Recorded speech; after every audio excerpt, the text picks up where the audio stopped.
Oi de novo, gente. Sim, eu estou gravando isso exatamente após eu ter gravado a intro do primeiro vídeo. Hoje a gente tá com a parte 2 do vídeo, tá? A gente tem ali mais um pouco e é nessa parte que a gente tem como a gente faz a logística de ir uma viagem a campo, porque não é só pegar e ir. Tipo, eu tenho um projeto de pesquisa, eu preciso coletar tal coisa, então vamos. Não é assim que funciona. Existe uma logística muito grande por trás disso, não só dos professores, de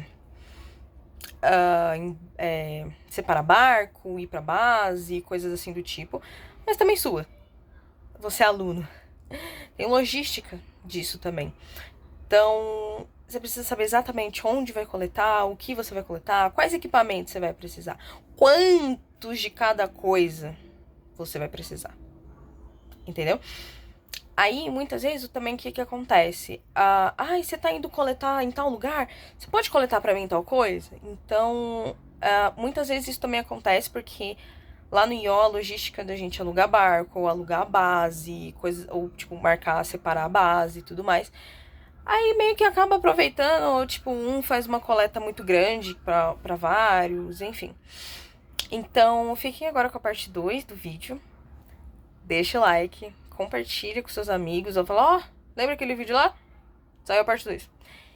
E deixa um comentário aí, né? Como eu disse lá na primeira parte, vocês podem deixar aí perguntas, curiosidades, questionamentos, ambições, não sei.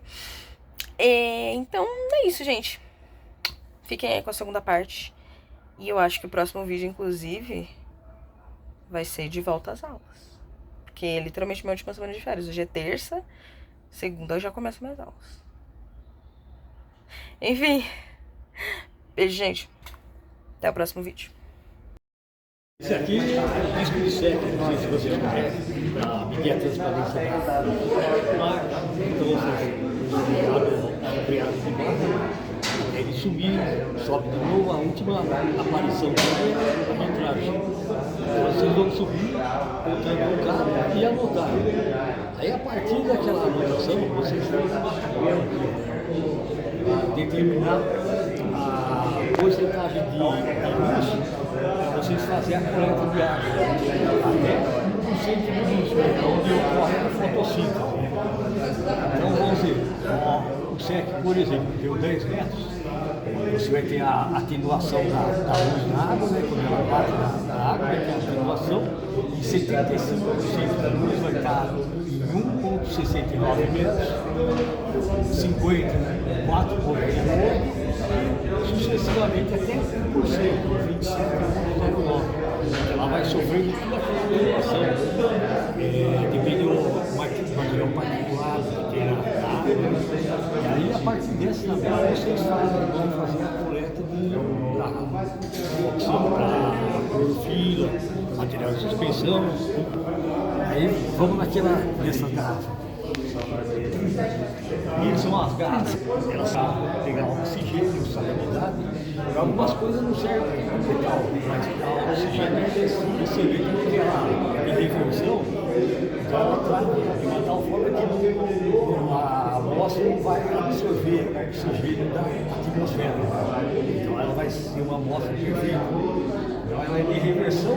Aqui por isso vocês podem encontrar vários, dentro do carro, dá para mandar vários no carro, só várias profundidades. Aí então você manda um mensageiro, ela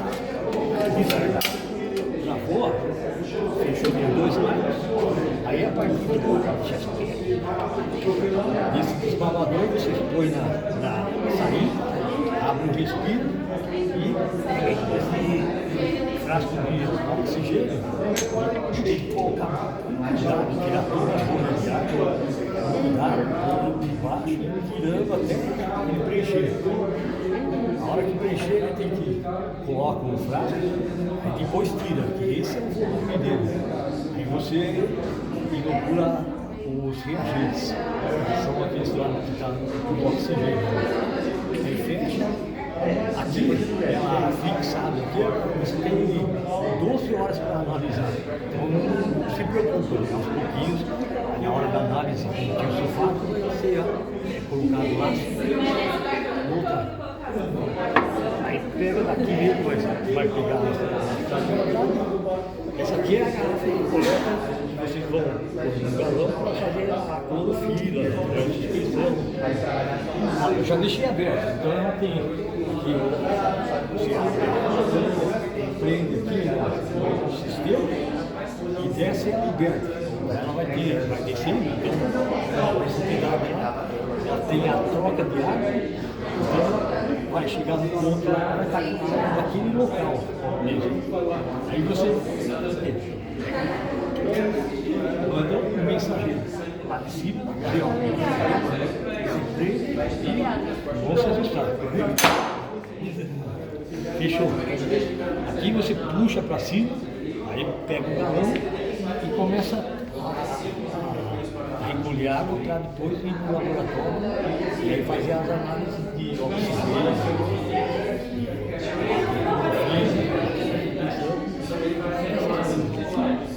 aí agora o Mário vai passar para vocês as filas. E agora? Essa aqui Oi. Então, eu vou falar para vocês sobre uma coisa que vocês iam fazer, mas que vocês não vão fazer, que era planejar a coleta. Assim. Uma coisa muito importante é saber para onde a gente vai, o que a gente vai fazer, né?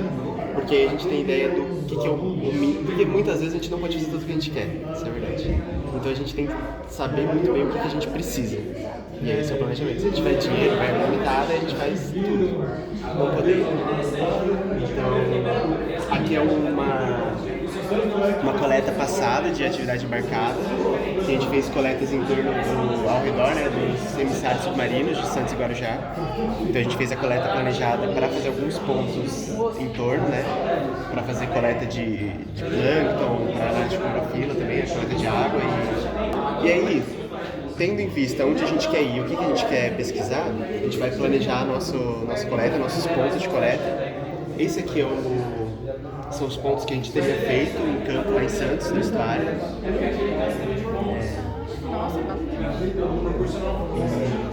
E a gente decidiu. A gente sabe o que a gente quer fazer, a gente sabe para onde a gente quer ir, né, quando a gente quer ir, porque isso também é muito importante.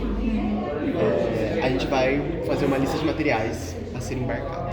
Isso dá muito trabalho, assim, a gente tem que sempre ser muito atento e cauteloso, e duplamente atento e duplamente cauteloso, porque idealmente a gente poderia levar 20 de cada coisa, e a gente pega 20 de cada coisa, e se der um problema a gente troca, a gente não tem espaço para levar 20 de cada coisa, mas algumas coisas a gente não pode levar uma ou duas, a gente tem que estar preparado para qualquer eventual falha, né, que a gente possa ter, ou qualquer eventual problema. Por exemplo, vocês viram ali o mensageiro, né? Perdemos um mensageiro, pô, tem que ter um outro mensageiro, porque se você levou 2 mensageiros, levou um mensageiro, você vai perder no primeiro dia, não tem como, o universo vai conspirar. Então a gente tem que estar sempre muito, muito preparado, atento, levar tudo que a gente precisa, desde materiais para coleta até materiais para análise e armazenamento, porque às vezes a gente vai ter problema de não levamos frasco suficiente para fazer a coleta ou para levar para o laboratório analisar.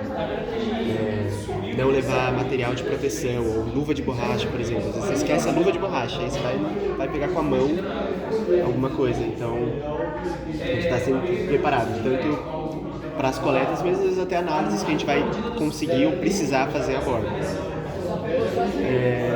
E aí, indo para campo, né? Então a gente viu, fez nossa lista, decidimos para onde a gente vai, está tudo certo, perfeito. Uma outra coisa, a gente tem que pensar o tipo de embarcação que a gente vai usar também. Aqui a gente fez um estuário, uma região muito próxima à costa. A gente pode usar o barco, por exemplo, o albacora. Mas a gente for para uma região mais distante, sobre a plataforma, quebra da plataforma, talude, a gente precisa de um outro tipo de embarcação. Às vezes com outros tipos de equipamento, né? Você tem um guincho com determinada capacidade de força, né? Esse aqui é o Alpha Plus, que vai ser invocado em breve. O Alpha Delfim, falecido, que agora é de Cananéia. Descanse em paz.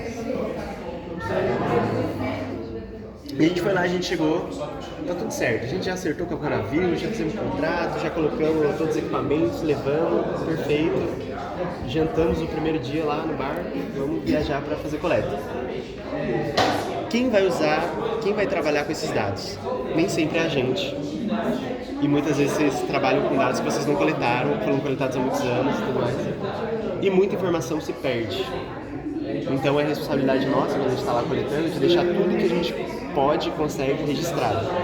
Condição do tempo, condição do mar, qualquer anomalia que a gente possa encontrar. Anomalia não, mas mais observações, né, que a gente possa fazer sobre as condições do momento da coleta.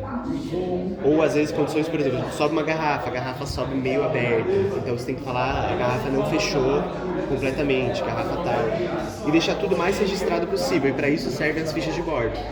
Então a gente vai fazer fichas de bordo, a gente vai preencher elas com também muito cuidado, pra gente saber que frasco a gente está usando para cada coleta, para cada profundidade. Essa aqui é muito parecida com a que vocês usaram em sistema oceano, provavelmente. Tem algumas outras que você vai usar para análises específicas. Por exemplo, essa ficha é para coleta de clorofila e fitoplâncton. Então tem a profundidade da coleta, o número de galão, ou o número do galão que você está colocando a água para clorofila, o quanto de volume que você vai filtrar, porcentagem da luz, né, da profundidade de coleta, que vocês vão usar o disco de SEC para poder saber qual que é.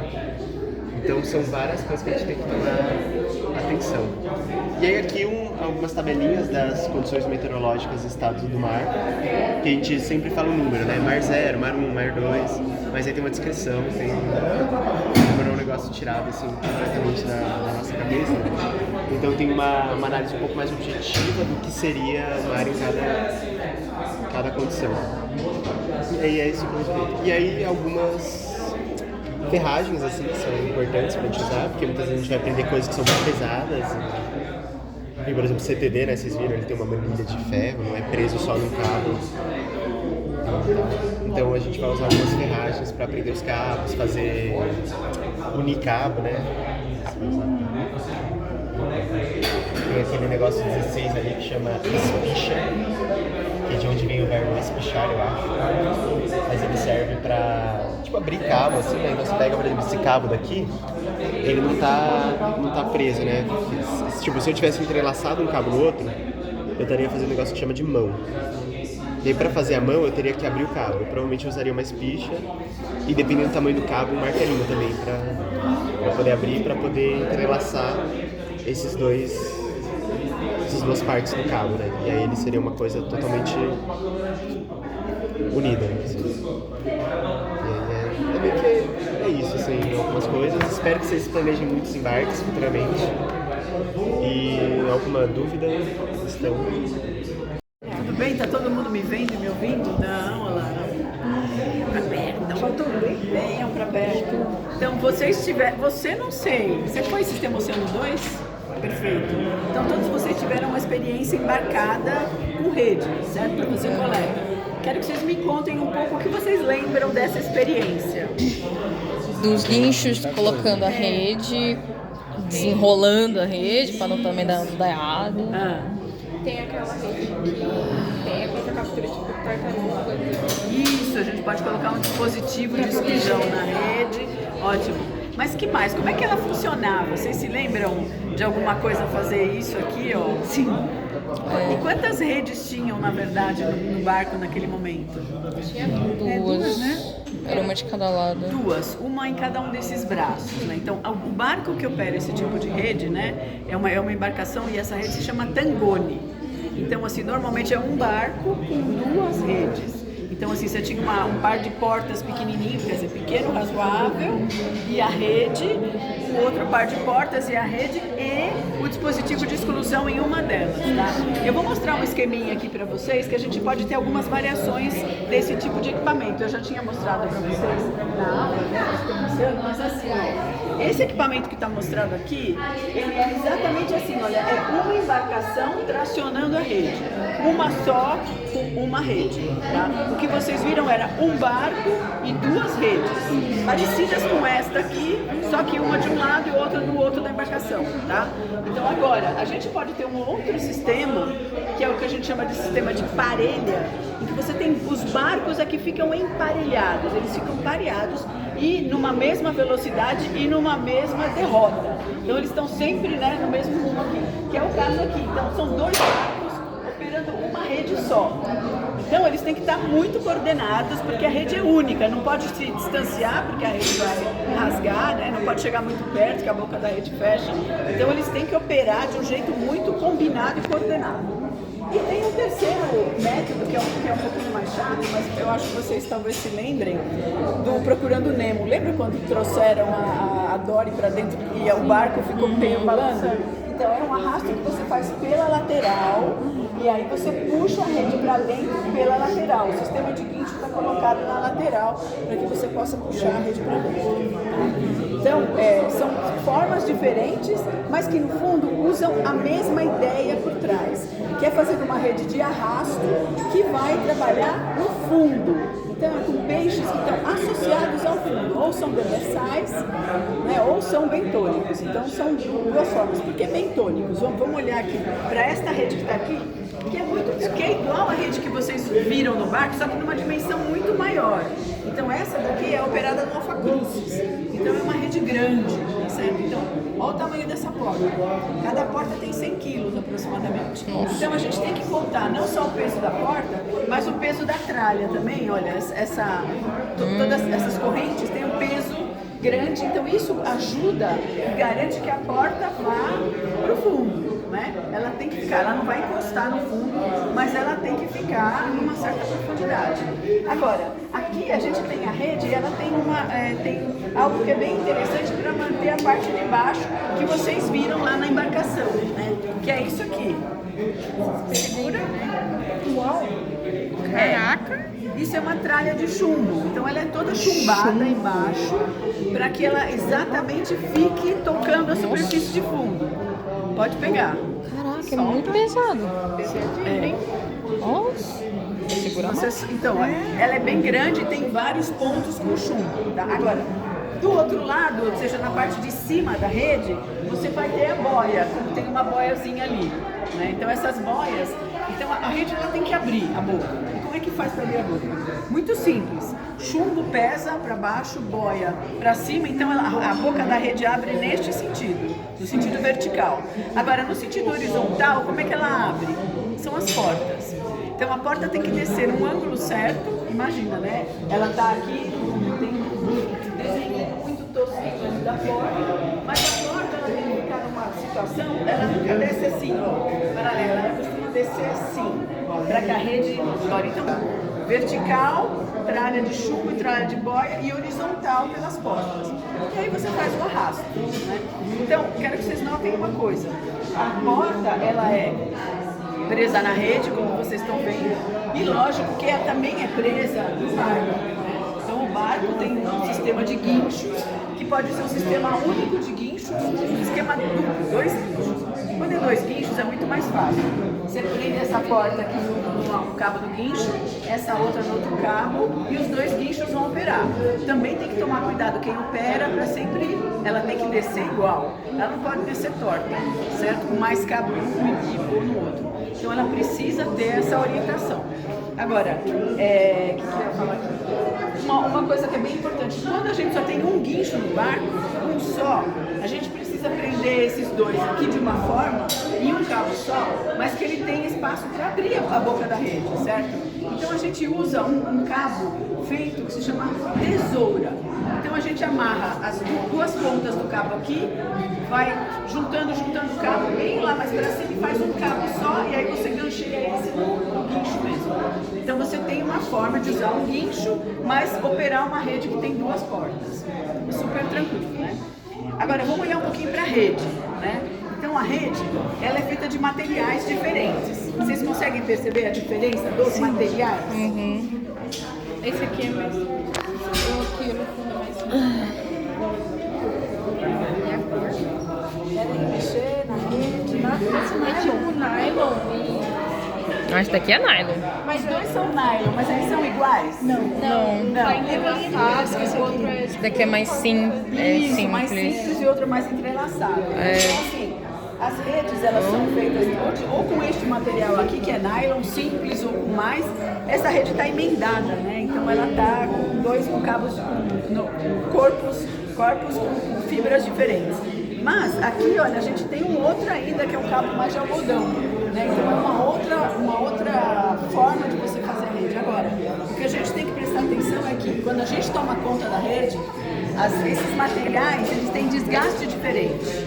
Então a gente precisa estar sempre atento, porque uma coisa ou outra desgasta mais e você tem que trocar e renovar. Você não pode descer uma rede na água com muito buraco, porque o que vai acontecer? Não só a perda do que você está capturando, mas também ela acaba, sabe, esticando e rasgando mais. Então às vezes a rede vem muito rasgada e você tem que substituir.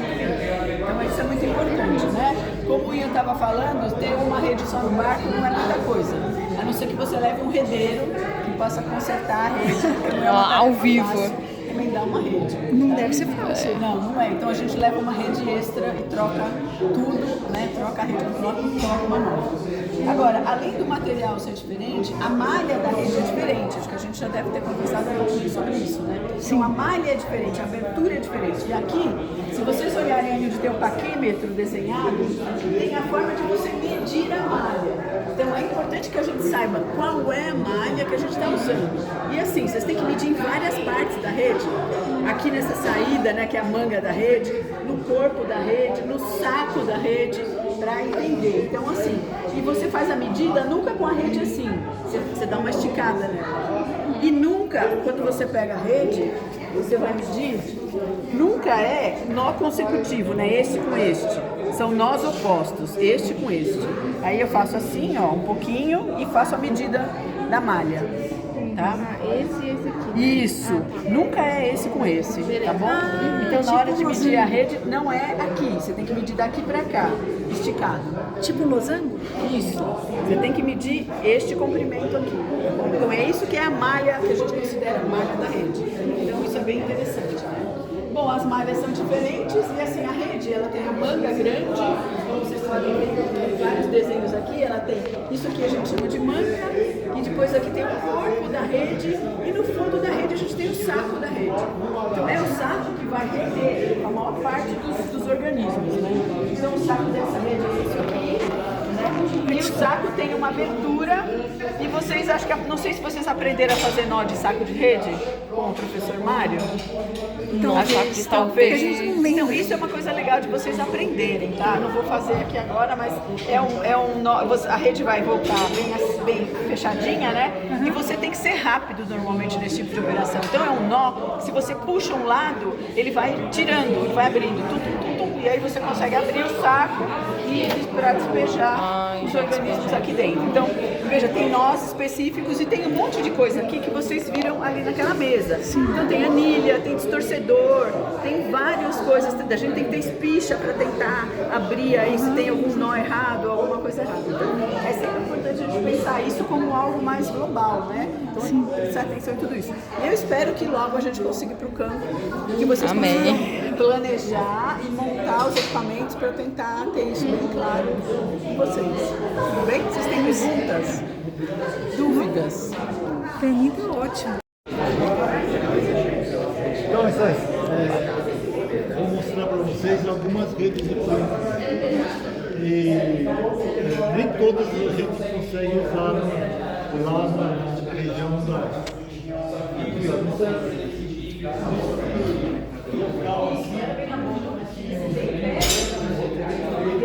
atividade embarcada. Então lá a gente usa algumas redes desse tipo aqui.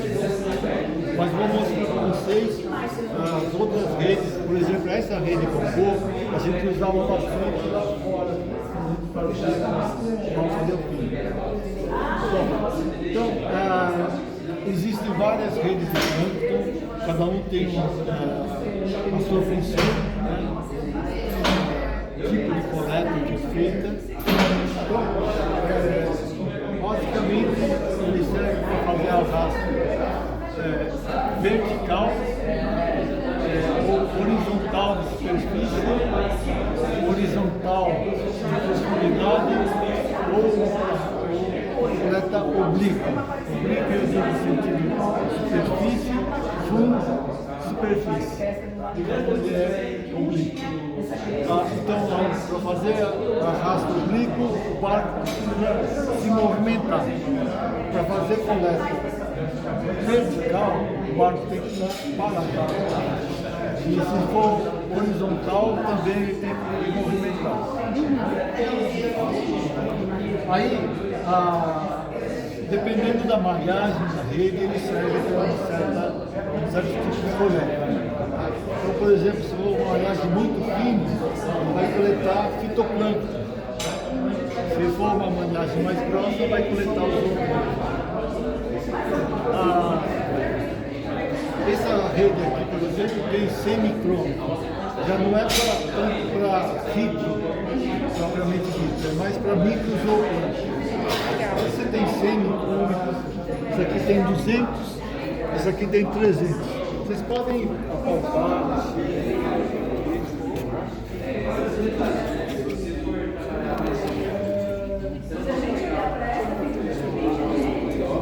Isso é muito... Socorro. Desculpa. Já sediei um pouquinho. Ele vai engrossando. e daquela rede ali tem de 300 e de 500. Gente, isso daqui é... Meu Deus, isso daqui parece só um tecido contínuo. Não parece que é uma rede.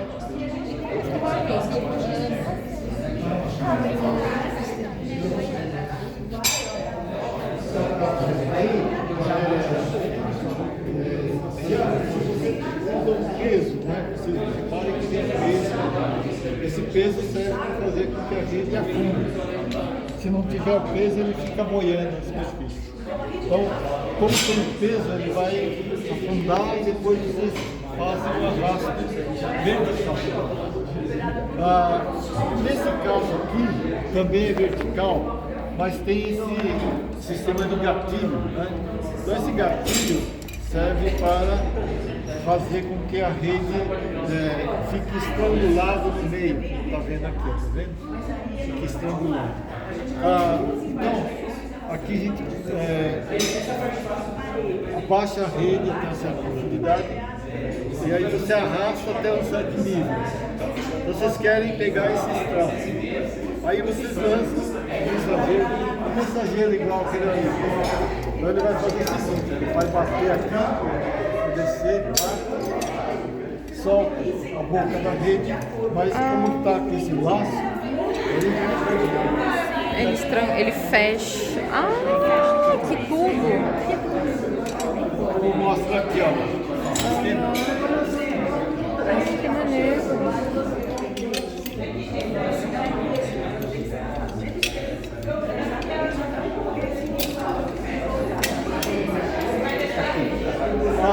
Tem esse aparelho que é o fluxômetro. Esse fluxômetro ele vai medir o fluxo da água. Então ele mede a água que a rede vai filtrar. Então, tem esse tipo aqui e tem outro tipo naquela outra rede ali. Então, aqui. Essa é a famosa rede Congo. Pode puxar lá para trás e ver que mediu o comprimento. Nossa! Tem 3 metros de comprimento. Caraca!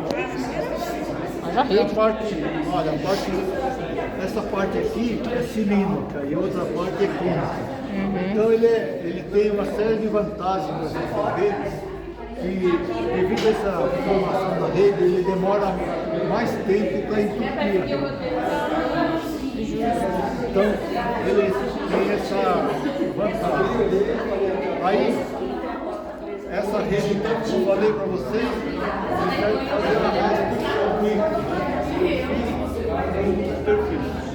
Então, para fazer o lançamento dele, o barco tem que estar em movimento e o bicho vai soltando para você vê que ele fica inclinado.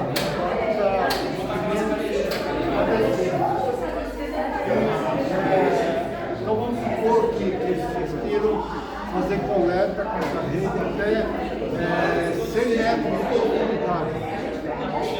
Mas ele tem que chegar lá embaixo a 100 metros da profundidade máxima. Se a maneira passar isso, ele pode arrastar o fundo. E aí vai contaminar a mão. Então esse é o principal cuidado que você deve ter quando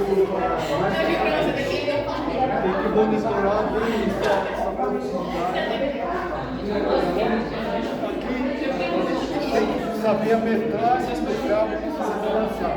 Sim. Como é que a gente sabe isso? Consegue controlar isso? Como é que a gente sabe? Como é que a gente faz para controlar esse metragem? Bom, então é o teorema de Pitágoras. Ó, como lá no mar, você não tem tempo para ficar pensando no cálculo, então a gente tem uma tabela. Veja aqui essa tabela. A tabela dá o ângulo do cabo. Né? Esse ângulo é aqui, ó. Coloca aqui. Você tem aqui o ângulo do cabo, tá? O ângulo do cabo. Aí você tem vários ângulos aqui e tem a profundidade máxima, que é 100 metros, olha, 100 metros, considerando 45 graus, quantos metros de cabo tem que ser lançado? Incrível. 141 metros de cabo. E isso aí tem que ser bem controlado para não ultrapassar isso, né? E tem que ver isso aqui, se eu ando, se isso aqui varia, vocês têm que saber ver aqui e controlar. Bom, então aí fez o arrasto, né? Ele foi até o fundo, voltou, coletou e o material fica então retido nesse copo.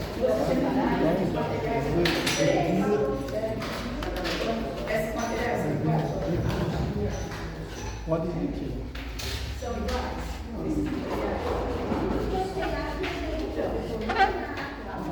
Geralmente isso faz assim, senão o material ele retorna. Tá? Se uma pessoa segura aqui nessa posição, e aí outra pessoa vai aqui utilizar para frente.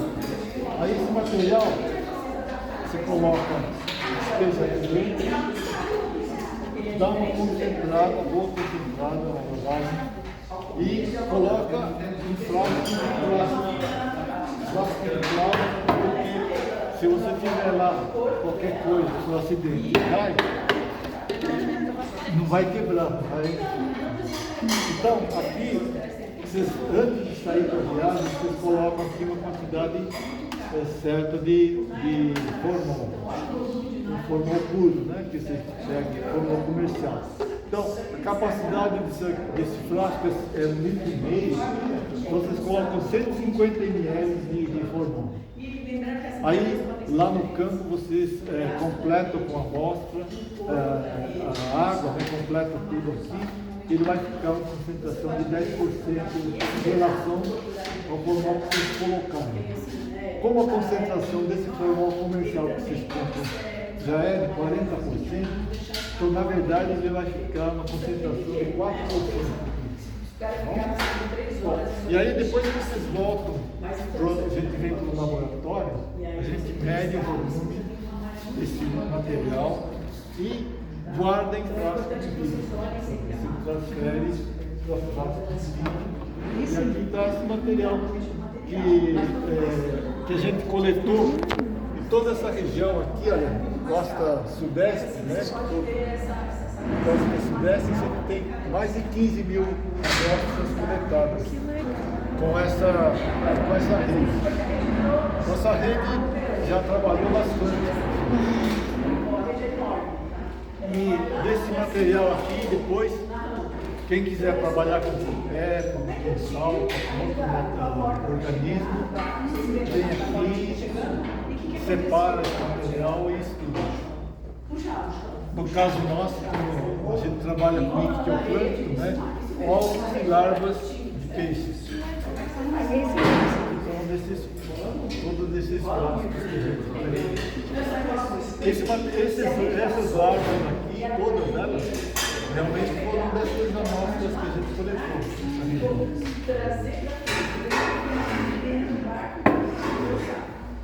Então, como falei para vocês, né, então, essa rede aqui não é definida pela FAO, né, então também padrão mundo todo para ictioplâncton. Que chique. E essa rede aqui que a gente chama de multinet. Multinet, ele funciona, ele é arrastado também, só que ele tem um conjunto aqui de 5 redes, ó, de celular. E então ele tem lá, tá tudo assim, como se fosse uma sanfona, né?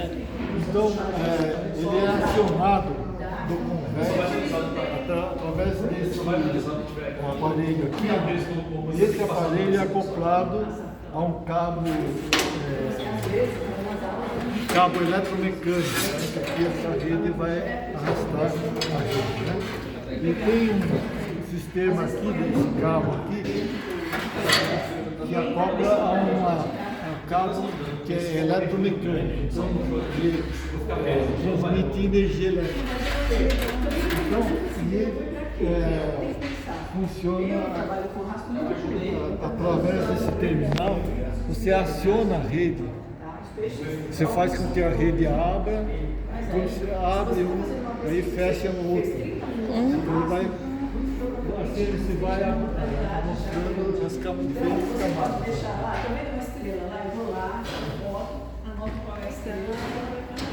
Deu para entender? Sim, ótimo. Então ele vai fazendo uma amostragem estratificada horizontal.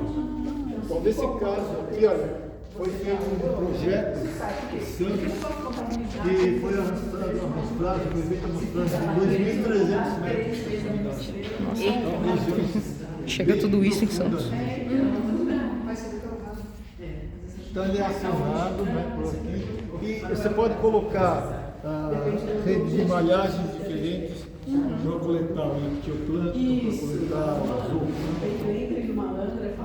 Depende do tipo de malhagem na rede. Vocês têm alguma dúvida? Para ele afundar mesmo, tanto esse como a rede bombô, então a gente usa esse depressor.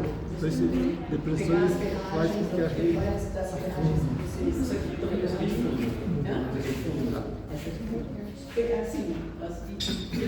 Então são tipos diferentes que queria mostrar para vocês só. Nossa, é toda uma engenhoca. Mas não sei se deu para vocês entenderem. Uhum.